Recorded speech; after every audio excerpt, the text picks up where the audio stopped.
Pasangan suami istri ini hidup bersama selama 40 tahun lebih.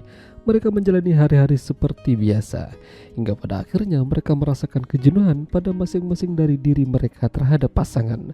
Dan tentu saja ada bumbu-bumbu lain yang mencoba menghiasi hidup mereka.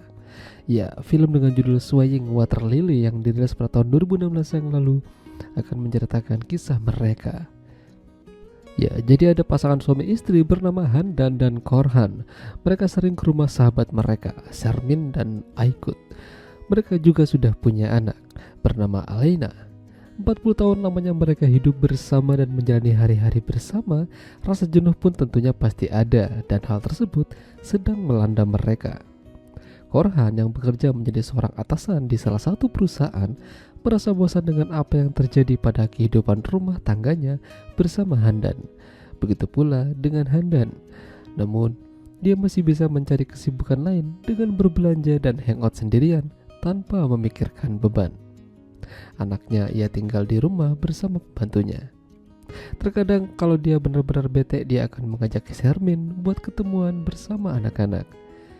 Di sini, Handan minta saran sama Sermin, kira-kira kegiatan apa yang cocok untuknya demi mengisi waktu luang. Ya, tentu saja Sermin menyarankan untuk menulis saja. Soalnya, Sermin itu sendiri adalah seorang penulis dan udah banyak buku yang ia terbitkan. Bahkan, namanya juga sudah dikenal oleh banyak orang. Hari-hari, Handan dan Korhan bersama terkadang makan di luar dan ketemu sama kliennya Korhan. Namun di sini, Korhan bukannya mendukung apa yang ingin dikerjakan Handan, dia malah menyepelekannya. Yang lebih parahnya lagi, dia berbicara seperti itu di hadapan kliennya. Dari situ, agak membuat Handan jadi sedikit kesal. Harusnya suaminya mendukung, bukannya membuat malu istrinya di hadapan orang lain. Tapi setelah itu, Korhan minta maaf dan esok harinya Handan dibelikan laptop baru supaya Handan bisa memulai untuk membuat tulisannya. Dia memanfaatkan itu dengan pergi ke kafe sendirian dan menulis di sana. Lalu tak lama Sermin muncul dan ikut join dengannya. Namun di sini Handan dibuat iri oleh Sermin. Ada seseorang penggemarnya Sermin yang ingin berfoto dengannya. Dia menyukai tulisan Sermin dan mengaguminya. Sudah gitu, Handan yang disuruh memotret mereka. Di sisi lain, Korhan mengisi kebosanannya dengan cara yang berbeda. Ya, dia pergi ke rumah kliennya yang lain dan makan siang bersama di sana. Entah mungkin mereka sudah begitu apa belum, yang jelas Korhan menikmatinya. Dan terkadang, Korhan juga pergi ke rumah Sermin. Alasannya ingin membicarakan hobi barunya Handan memulai sebagai seorang penulis. Korhan tidak begitu yakin dengan apa yang dikerjakan istrinya. Namun kedekatan mereka ini membuat suami Sermin jadi curiga dan memperingatkan Sermin untuk tidak terlalu sering berduaan meskipun hanya sebatas teman. Hubungan Korhan dan Handan ini makin lama makin hampa. Tidak ada chemistry satu sama lain. Seolah-olah mereka hanya tinggal bersama namun tidak dengan hati mereka. Begitu sampai di rumah, masing-masing sibuk dengan gadget mereka. Begitu pula dengan anaknya.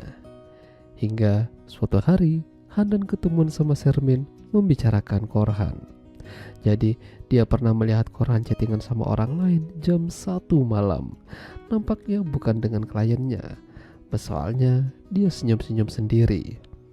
Handan merasa kalau Korhan selingkuh sama orang lain. Tapi, Sermin tidak begitu yakin dengan ucapan Handan. Korhan adalah orang baik. Mana mungkin dia bertingkah seperti itu. Intinya jangan suuzon dulu. Hingga suatu malam mereka makan bersama di sebuah restoran. Seperti biasa membicarakan masalah pekerjaan dan lain-lain sebagainya.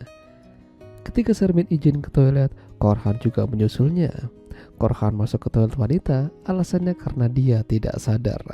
Namun di sini dia mencoba menganu Sermin. Beruntung Sermin masih bisa ingat dan memarahi Korhan. Itu adalah kejadian yang memalukan. Tidak seharusnya Korhan bertingkah seperti itu. Semenjak itu, Korhan dan Sermin jadi agak canggung-canggungan. Lalu mereka lanjut pergi nonton konser di salah satu kafe. Sampai malam mereka teler di sana.